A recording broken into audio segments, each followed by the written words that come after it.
Promised Land, the Rose Bowl, nestled beneath the San Gabriel Mountains.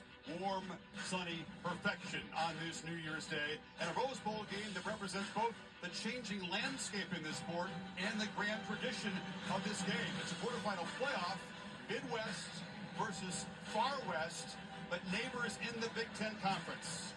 Welcome to the College Football Playoff quarterfinal at the Rose Bowl game, presented by Prudential. Spot in the semifinals at stake. Texas and Arizona State locked in overtime. A Sun Devil comeback, making it very interesting in Atlanta. Notre Dame, Georgia, as you may know, postponed until tomorrow evening as a response to the tragic terrorist attacks overnight in New Orleans. This is a rematch of a classic game, one of the season's best games, mid-October in Eugene. All the stars played really well, Kirk. There were 7 lead changes, 3 in the fourth quarter. Yeah, a game that you had hoped there might be some big plays on both sides. Ultimately, it came down to Oregon with a chance to win it. And this was the play. This is the play that has haunted Will Howard since this moment. Sliding, time runs out, and Ohio State waits for another shot, and they get it today. And he thought they might square off for the Big Ten championship game. Now they do so here in the quarterfinal. Chris Fowler, Kirk Herbstreit, Happy New Year. Our privilege to call this game together for the 9th time. This is what your 16th Rose Bowl. Yeah, been doing a few of these. I mean, there's a wrinkle, of course, with the CFP 12-team bracket, but it just feels right to have Ohio State and Oregon.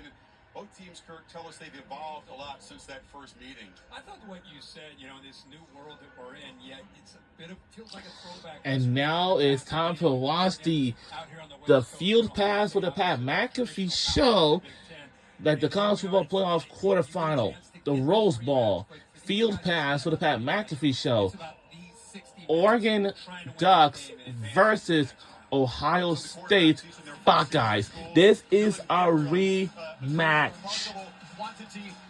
So, the Ducks did what no offense came close to doing. They ripped them apart, throwing and running. Yeah, they had a really balanced attack, and the big thing is they made big plays through the air. I mean, that was the difference. Ohio State not able to pressure Dylan Gabriel. He had a monster game. I think it gave him a great deal of confidence as he gets ready tonight inside this locker room here at the Rose Bowl. We had a chance to visit with him. He's not short on confidence. 63rd start in his career when you look at UCF, Oklahoma, and now at Oregon. So there's not a whole lot he's not seen, and yet at the same time, I think he's very anxious to get out in the field and lead his Ducks with another shot against the Buckeyes defense. Trouble with the shoulder pads there. He'll get that sorted out. He's so calm, but he's also goofy in a way. He's loose. He keeps his team going. Will Howard, a great leader, different style of play, different style of leader. We talked about this. He told us he thought he could slide with 1 second to go, kick a game-winning field goal, misjudged it. He said he was very distraught. Yeah, this really affected him in a big way, and I think he's been very outspoken about that. He shared a lot with us about how that impacted him from that moment, and he's been driven to get a chance to get back, and not just Oregon, but get back and having a chance to play in these big games. He, I think, had a bounce-back game after Michigan. We called the game last week in Columbus against Tennessee. He was flawless. Ohio State's offensive line protected him, gave him a chance to make some big plays through the air, and they're going to look to try to do the same kind of thing, take care of him, get their running game going, be balanced, but his leadership will be the key. There are so many stars on either offense. Which defense can step up and make a big play? Which team's going to have the ball last? It has that kind of potential to produce some Rose Bowl magic today, doesn't it? You're exactly right. I mean, if it goes anything close to like the last matchup, it will be like Will Howard had. Will he get the ball in his hands with a chance to go down and maybe win the game? It won't be a different result. We'll see. Plenty of scarlet, plenty of apple green here in the Rose Bowl. Let's go down to the field. The Oregon Marching Band under the direction of Dr. Eric Wiltshire for the playing of our national anthem.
guaranteed each New Year's afternoon here. B-2 Bombers from Whiteman Air Force Base in Missouri. The Ducks and the Bucks. We can't wait. The coin toss after this short break from Pasadena. We'll be right back.